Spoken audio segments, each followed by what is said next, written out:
नहीं जुन लग अति विचित्र रघुपति चरित जाने परम सुजान। राम के कथा ल विचित्र के आगू अति लगा दे तो काबर अति विचित्र काबर है। तो अपन अपन है ना टटोले के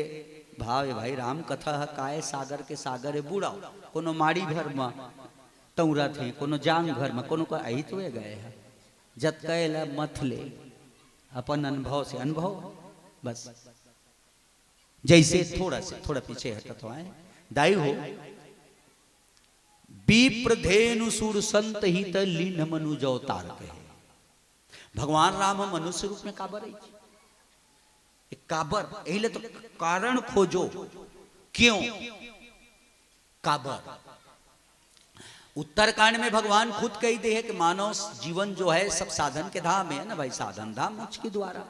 ये तो पूरा फैक्ट्री है जो निकाल बे तो निकल जाए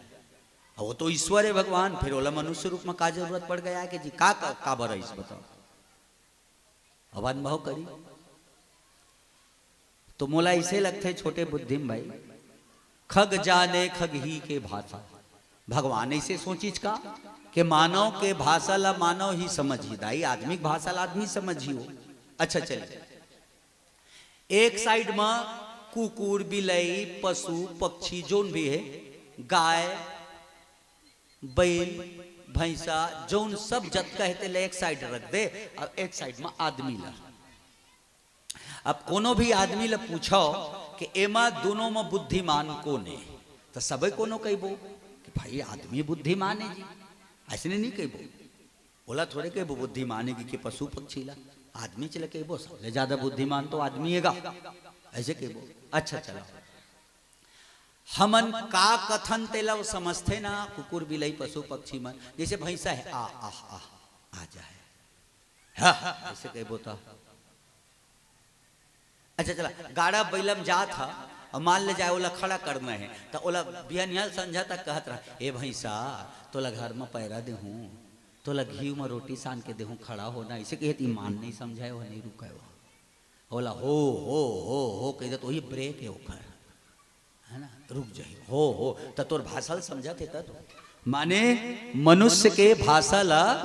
समझा थे वो एक पशु हो के भी समझा थे और बैला है भैंसा है कुकुर बिलाई है उखर भाषा हम समझथन का कथे नरियावत है उखर भाषा मानव नहीं समझ सके लेकिन मानव के भाषा ला पशु पक्षी समझ जाते तब मोला ऐसे लगते भगवान एकरे पे के मानव रूप में इसका कि मैं मनुष्य रूप में जाऊं और जा करके मानव को धरा पर क्या करना चाहिए पति पत्नी के बीच कैसे रहना चाहिए माता पिता के बीच कैसे रहना चाहिए जीव के पास प्रकृति के पास गुरु शिष्य के पास व्यवहार का होना चाहिए नहीं ये जगत में हमको कैसे रहना चाहिए भगवान ने रह के बताया। अच्छा थोड़ा से आधा मिनट और है ना भाई ये बताओ आप भगवान राम हाँ बचपन से लेकर के 14 वर्ष वनवास ले घलो आ गए अयोध्या तक कोनो मंदिर में बैठ के माला जाप करे तरी से का हम तो आज नहीं सुने हम न पढ़े हम कहूँ करा कि भगवान दो मंदिर में बैठ के गए 21 माला घुमाई से 11 माला घुमाई से इसे नहीं जाना ना तो भगवान का करी बचपन से 14 वर्ष वनवास से आगे घूम के का करी पत्थरा उठाई बड़े बड़े पहाड़ उठाई अरे सेतु बांधी तैठिन मैं कथा कंकरा घलो नहीं डारे हो बाटी ला गिट्टी ला मानर भालू मन सब बांध तब का करीज फिर वो करीज का तब मर्यादा पुरुषोत्तम हुई सो मर्यादा गुरु के पास कैसे मर्यादित रहना चाहिए माता पिता के पास कैसे मर्यादित रहना चाहिए बड़े और छोटे के पास कैसे यही सब मतलब कुल मिला के मानव को कैसे रहना चाहिए ये भगवान ने मानव रूप में आकर के हमको रह के बताया सिखाया और वही काम हमूल करेल कहा थे और कुछ नहीं करेल कहा थे बस परिवार में समाज में कैसे रहना है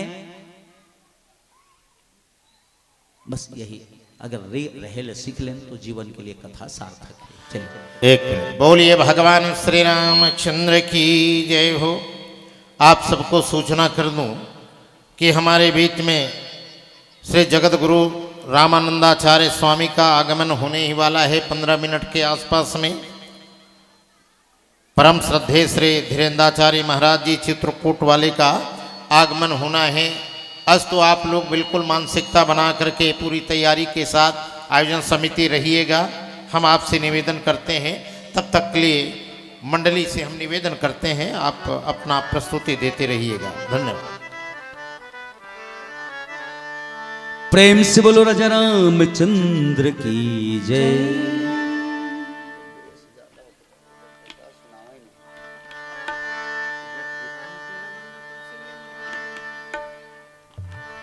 तोर कोख मां जन्म ले इसके,